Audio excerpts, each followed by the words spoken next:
All right, let's go out to Cleveland. And a man who spent a lot of time in Cleveland covering LeBron James now works for us.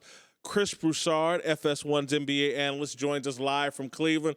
Chris, let's get right to it.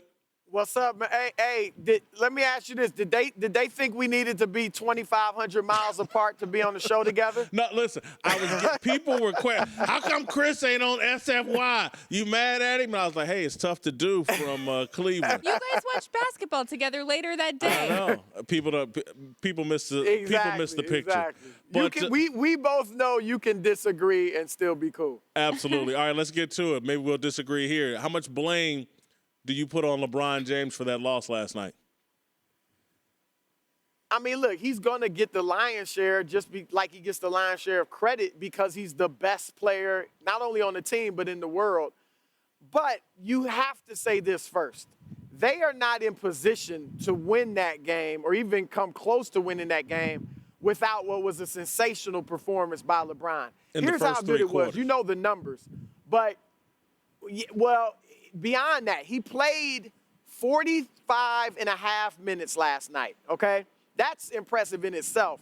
But they were +7 against this juggernaut team, I think an all-time great team.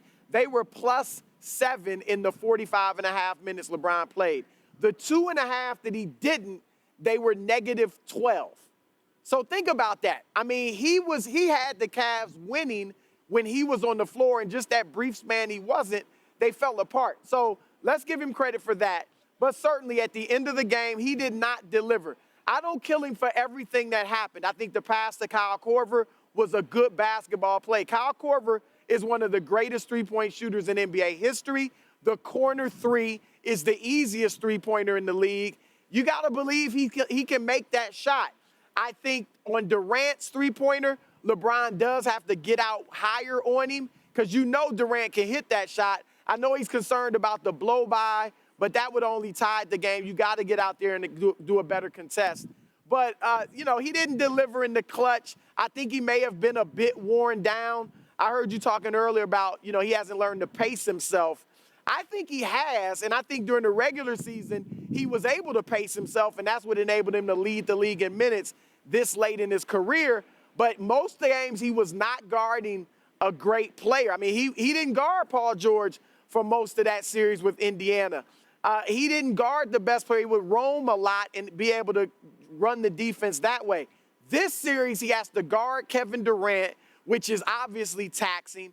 And then they're playing at the fastest pace he's ever played in the playoffs. The first 3 games, the fastest paced playoff games in his 215-game postseason history. So I think that contributed to him not being able to deliver down the stretch as well. Chris, you're overlooking what I thought was the most critical play of this whole final 2-minute stretch. With 75 seconds left, or 80 seconds, the bucket was made with about 75 seconds left, LeBron switched off onto Draymond Green and left Tristan Thompson on Kevin Durant. Durant goes and gets an easy 2. I didn't think there was any reason for that switch other than fatigue. He didn't want the responsibility of Durant in that situation because he was too tired. I remember the bucket. Was that a screen that Durant went off, or was it just LeBron actually just picked up Draymond down as they were coming down the floor? He was guarding Kevin Durant. Draymond faked like he was going to screen and then dove into the lane, and LeBron went with Draymond and left Tristan all alone with the best scorer in the NBA. Yeah, I mean, I don't know what their coverage called for. You're obviously right. You can stay on Durant. Look, I think Durant would have hit the shot anyway. He's been obviously putting up big numbers, even with LeBron on him. But certainly that's a mismatch for Tristan. And look, Durant was spectacular. LeBron's still the best player in the world in my estimation, and I thought he showed that for the first 45 minutes of the game. He was dominating in ways that Durant can't. But there's no question Durant has the greater scoring arsenal, and LeBron and nobody else can stop it. I mean, the three-point shot he hit, he scored 7 of their 11 down the stretch when they outscored the Cavs 11-0. he is emerging. And look, it's coming. LeBron's in his 14th year. Most people say he's still the best player in the world. Whether it's his 15th year, 16th year, whatever, at some point this torch is going to be passed. And some will say it's being passed right now. I don't think so, but some people will be able to say that. I'm with you. I don't think the torch is being passed. Again, I think LeBron can play smarter. What do you think happens in the aftermath in Cleveland if they get swept? Well, I don't know if you want to hear this because I know the Pacers are your team, but to me there's one move that the Cavs have to focus on, and that is going to get Paul George. George, what I'm told is, and he said this publicly, he just wants to win. He's told the Pacers, I just want to win. And that's what I'm being told from other people around the league close to him. I believe there are some people around him who want to see him in L.A., who want to push him to the Lakers or maybe the Clippers, but want him in L.A. They have to recruit George, mainly LeBron. Go to him and say, look, you can be a part of history. You can be a part of the new Magic Bird of the 80s. You can be a Hall of Famer. And look, we don't want you as a bit player. We don't want you as a third option, as a role player. We need you. We can't beat this team without you. And if you can get George to tell the Pacers, look, I'm leaving as a free agent so you can lose me for nothing, or you can trade me to Cleveland. Kevin Love's not a bad consolation prize. I think George would give them athleticism, another playmaker, another guy that could guard Kevin Durant so you can get LeBron off of him. Look, I don't know that beats the Warriors, but it certainly gets you closer. To me, that's what the entire offseason has to be about for Cleveland. How do we beat these Warriors and go get Paul George? Because that's how you can do it. And if you're the Pacers, Kevin Love is the consolation prize. You give up Paul George for Kevin Love? Here's the thing. George can control this situation because, remember, in 2018, he'll be a free agent. So he can say, if he tells them, I'm going to L.A. as a free agent and you'll get nothing for me, or you can trade me and get something. Now, they might say, well, we can get more than Kevin Love.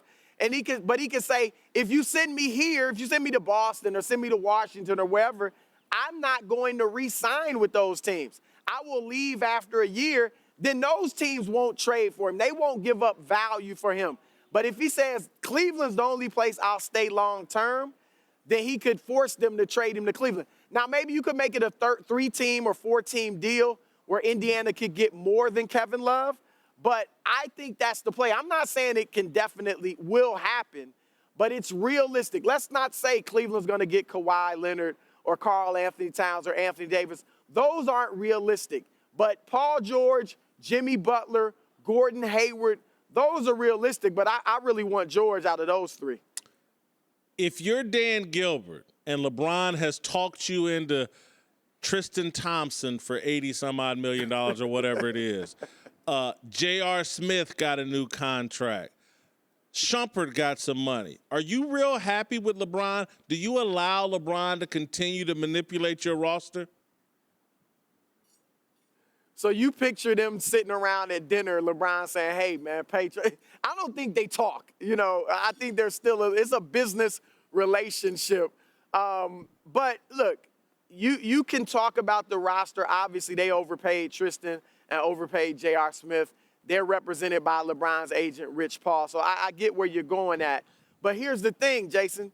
They did bring Cleveland its first sports title in 52 years. If they don't win another one, that still, I would say, was worth it. I mean, that's the situation. That's the deal.